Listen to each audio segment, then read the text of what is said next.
তোমরা যে এতক্ষণ থাকলে তার জন্য অনেক অনেক ভালোবাসা।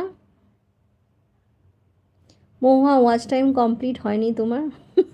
মহুয়ার ওয়াচ টাইম, মহুয়ার ওয়াচ টাইম অনেক হয়ে গিয়েছিলো, কিন্তু কেটে কুটে আবার যেখানে ছিলাম সেখানে চলে এসেছি, কারণ আমার শর্টে নাকি অনেক ওয়াচ টাইম ছিল, সেটা পুরোটা কাটছে।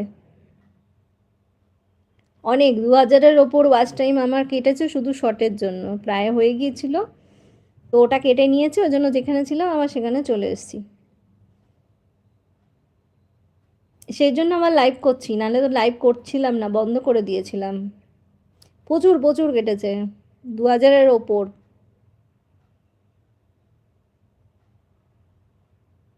কেন কাটলো? এই কেন কাটলো তো যদি আমি বুঝে যেতাম তাহলে তো হয়েই যেত। অ্যাকচুয়ালি লং ভিডিওতে শর্টের এটা কাউন্ট হয় না আমার মনে হয়, সেই জন্যই কেটেছে। এটা তো আমি জানতাম না যে ওইভাবে কাটে বলে। কাটে নাকি? হ্যাঁ বলছো তো, তাই কাটে, কাউন্ট হয় না। তো আমি সেটা জানতাম না, আমার তো 4000 হয়ে গিয়েছিল। তো তারপরে যখন দেখলাম তখন দেখলাম কেটে পুরো 2500 কেটে নিয়ে আবার 1000-এ দাঁড় করিয়ে দিয়েছে, ওই জন্য আবার লাইভ করছি।